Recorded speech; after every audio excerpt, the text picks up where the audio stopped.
ഒരു relationship unhealthy ആവാനുള്ള emotional ലെവലിലുള്ള കാരണങ്ങളെ പറ്റി നമ്മൾ കഴിഞ്ഞ വീഡിയോയിൽ സംസാരിച്ചിട്ടുണ്ടായിരുന്നു.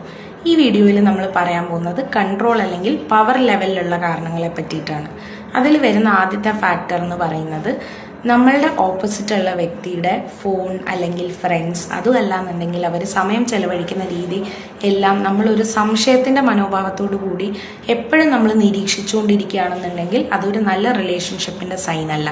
അത് നമ്മളുടെ ട്രസ്റ്റ് ഇഷ്യൂസിനെയാണ് കാണിക്കുന്നത്. രണ്ടാമത്തെ ഫാക്ടർ എന്ന് പറയുന്നത് നമ്മൾ ക്രിയേറ്റ് ചെയ്യുന്ന ബൗണ്ടറീസിനെ എപ്പോഴും ഡിസ്റെസ്പെക്റ്റ് ചെയ്യപ്പെടുകയാണെന്നുണ്ടെങ്കിൽ അതും ഒരു നല്ല റിലേഷൻഷിപ്പിൻ്റെ സൈനല്ല.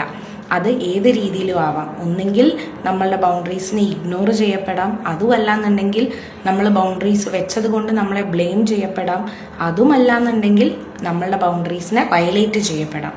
മൂന്നാമത് വരുന്ന ഫാക്ടർ എന്ന് പറയുന്നത് ഒരു റിലേഷൻഷിപ്പിൽ നിൽക്കുമ്പോൾ നമ്മൾക്ക് വേണ്ടിയിട്ടോ ആ റിലേഷൻഷിപ്പിന് വേണ്ടിയിട്ടോ നമ്മൾക്ക് ഒരു ഡിസിഷനും എടുക്കാനുള്ള ഫ്രീഡം ഇല്ലാണ്ടിരിക്കുന്നതും ഒരു നല്ല റിലേഷൻഷിപ്പിൻ്റെ സൈനല്ല.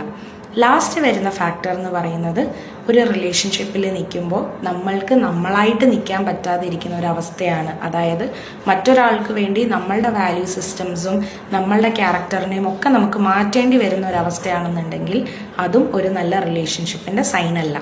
ബാക്കി ലെവൽസിനെ പറ്റി നമുക്ക് അടുത്ത വീഡിയോയിൽ സംസാരിക്കാം.